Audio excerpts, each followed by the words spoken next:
How's it going, everybody? In this video, I'm going to be using it to basically answer a question that was asked on one of the videos recently, just the other day, that I received a question on the home lab setup and walkthrough. And the question comes from Jay McCully. I'm going to say that. I don't know if I'm pronouncing your name right or not, but I'm giving you recognition of your question. The question basically is worded like this. Question: why do you use remote desktop? Isn't that a little bit unsecured? If you have ASA running, shouldn't you be running that and using that to VPN from your desktop to the ESX server? I want to know how I can do that. If you can make a video on that, that would be awesome. Thanks. So I figured, you know what? Sure, I can. It's a very reasonable question, very real world. I don't know what encryption algorithms or what cipher suite that remote desktop uses. That's definitely something I'm gonna go look into. But the thing that I use. Hold on one moment. I've got a nasty cough. Um, Basically, what you can do when it comes to doing this type of stuff, um, I normally will configure a static NAT translation that will NAT remote desktop through my home router to a couple of different devices in my home network. The PC that I'm recording on is one of them. It's my main computer, so I will obviously configure a remote desktop session to come through there. I've never really had a problem with RDP, so I normally will allow it to go through and things like that. Now, specifically to answer your question, so I'm going to break it down into a couple of different sections here because it's one of those things that I think is useful to do, and I'll link. I'll do some linking in. I'll link the answer to your question in a as part of a reply to your question. Um, so if you have ASA running, shouldn't you be running that and using that to VPN from your desktop to the ES6 server? So the ES6 servers are actually inside of my home network. I oftentimes will be remote. I shouldn't say oftentimes. Over the past, I'd say 18 months, I've been more and more at home because of work. As I'm able to work from home, so I don't really need the remote capability as much. So if I'm on my home network, for example, right here, this is an ES6 server. As a matter of fact, this is the ES6i server that these two instances of Eve are running inside of, or running on. So I have Eve MPLS and Eve SP are both Eve OVAs that are deployed on an ES6i server that are inside of the rack in that video. So I'm just happen to have cables ran from my basement to my home office, and I'm able to connect to that.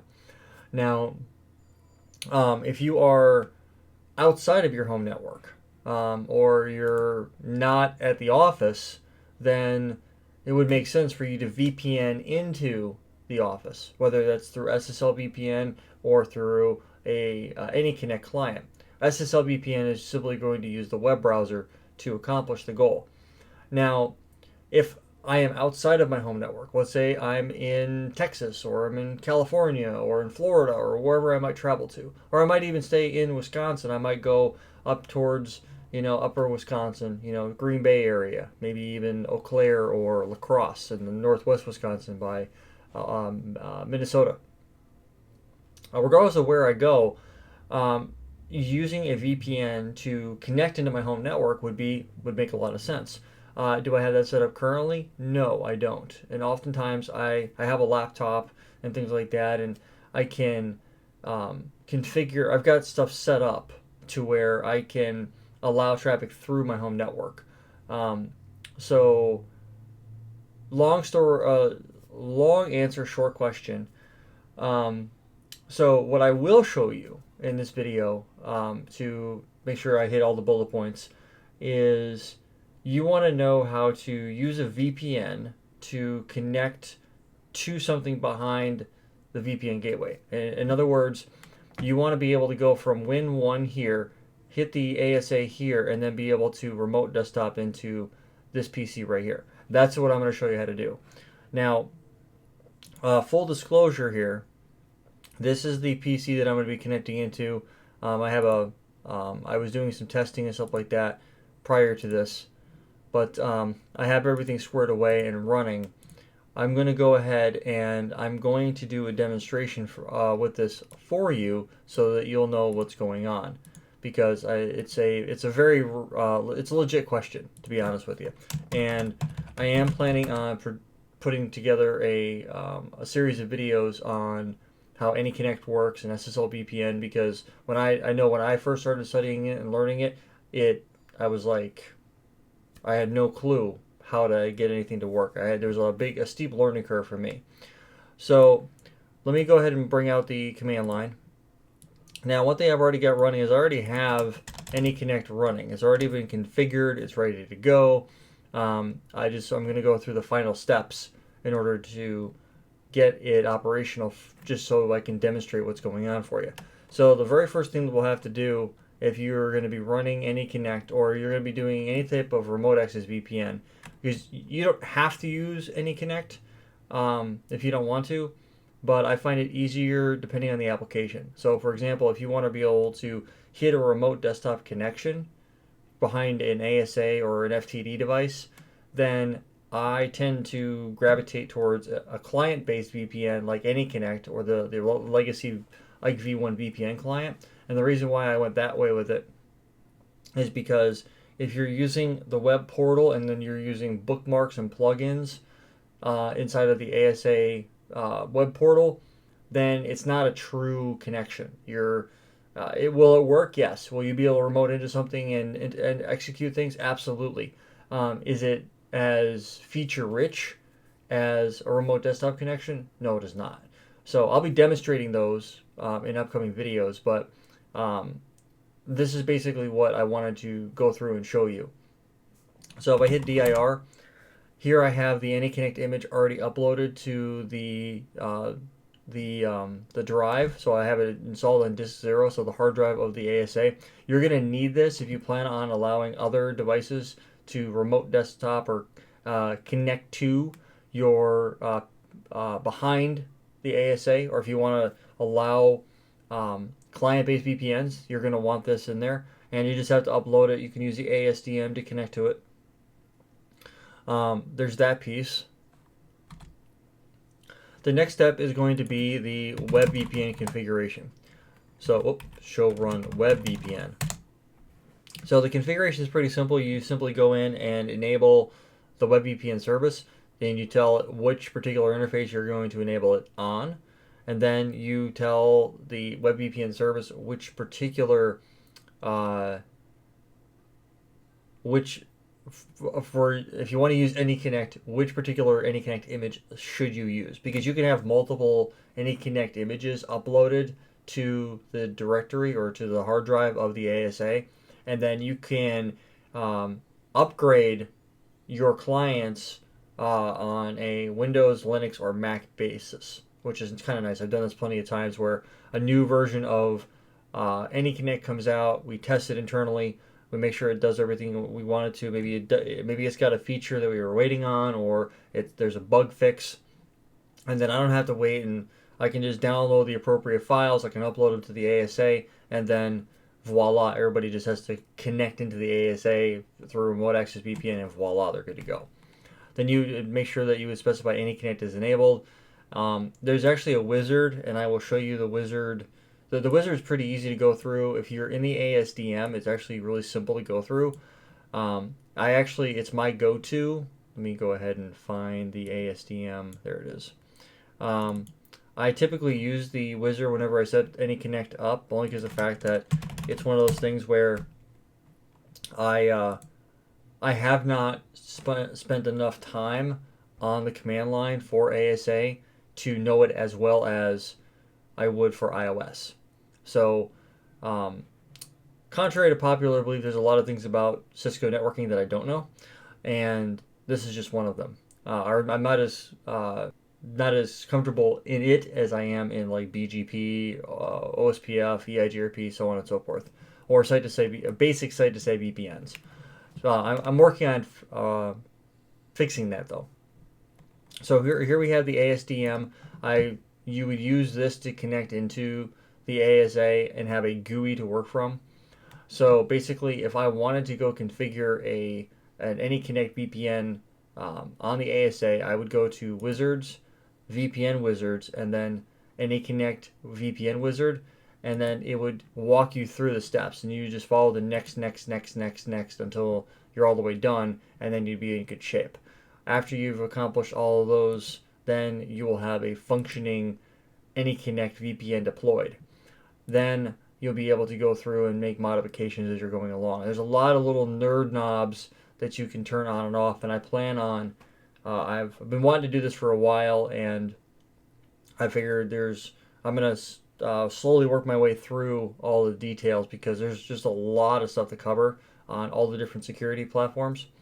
Now, we have this already configured, right? We have the AnyConnect VPN set up.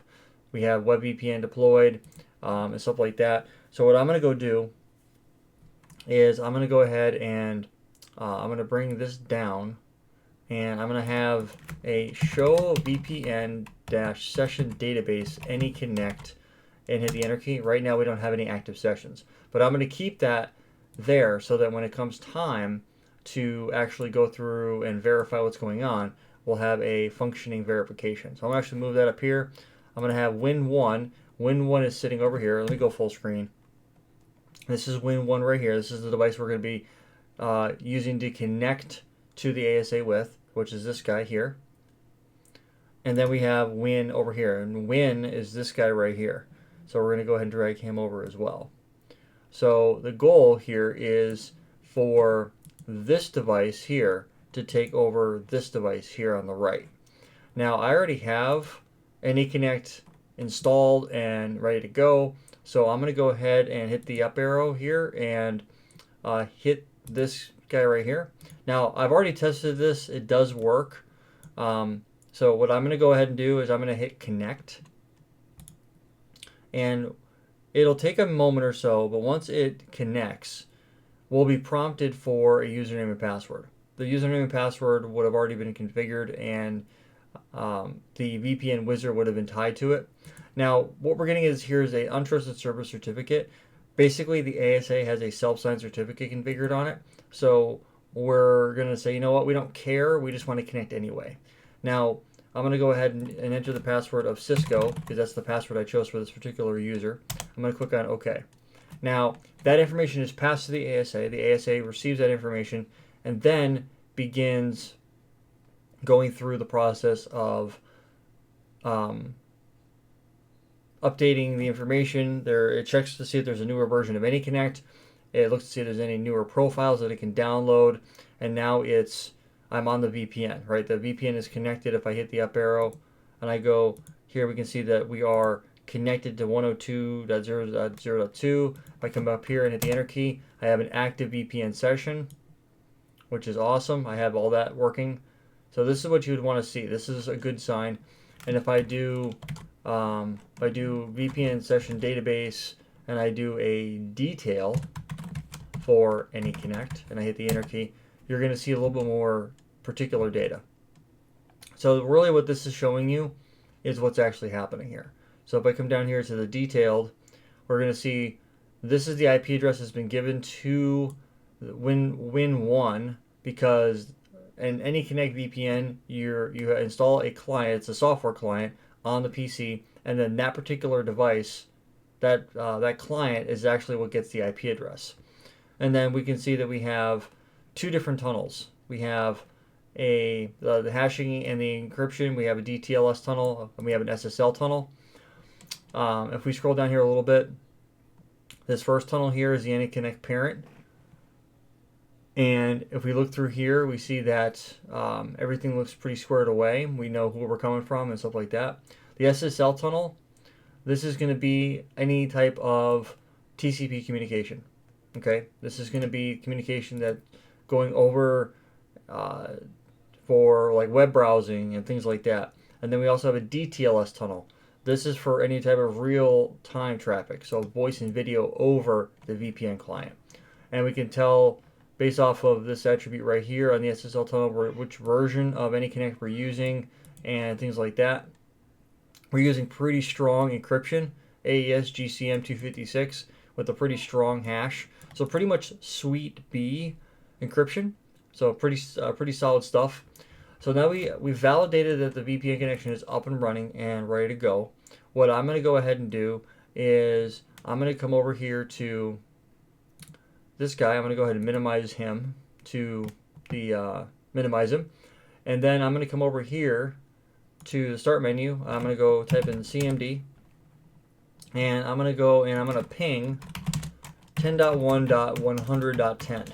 Now this is the IP address of this device over here. You might say, well, how do I know that already? Well, I checked before I configured it. So I have 10.1.100.10.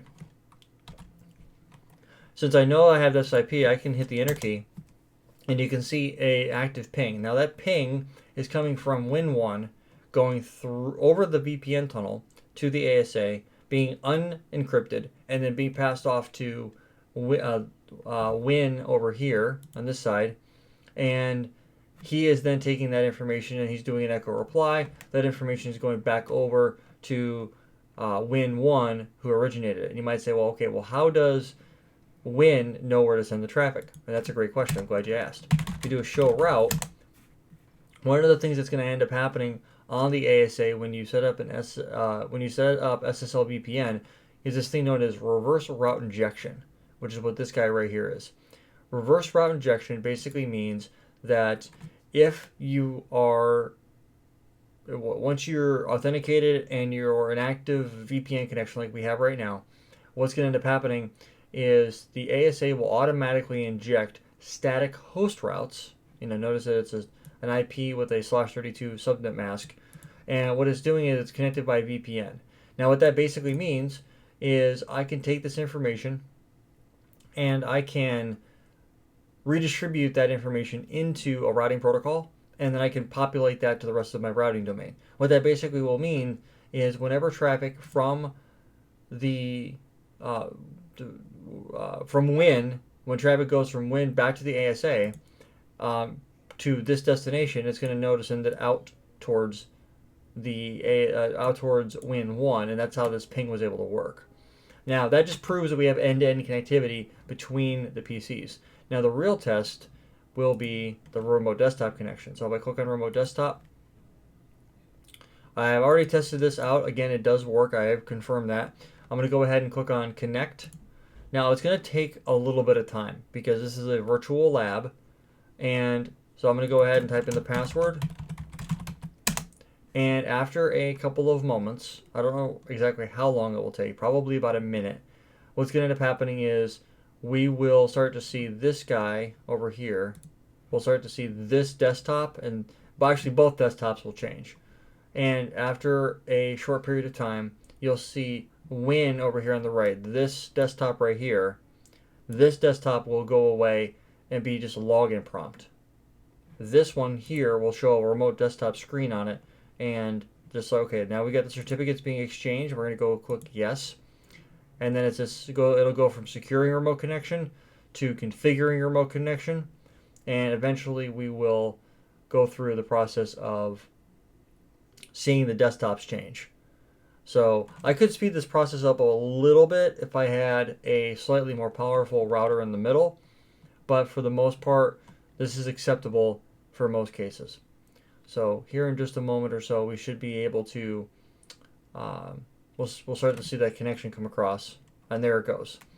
And you see the remote desktop pop up. It says please wait, and then this screen right here will change, and you see it go away. You see it go to admin, and then here we are back on this PC, and we have everything squared away. So here I am. I'm RDP'd into 10.1.100.10 through a VPN connection. If I come back over here to the VPN client, and I go to the gear, and I go to preferences, statistics, you'll start to see a number of bytes are being exchanged back and forth. So if I start interacting with this more and more, let's say for instance I come over here and anything that I interact with this guy, let me bring this down just a little bit. You'll start to see these bytes will start to increment. So anything that I do, if I move this around, you'll notice the byte count increases. If I bring this up here and then I do a ping to 192.168.1.2, you'll see the ping goes across and you see the bytes are incrementing. That just shows you that the data is actually having to pass over the VPN client and doing exactly what it's supposed to do. So that was weird. Anyway, so Jay, I hope that answers your question and gives you some insight as to how all this stuff works.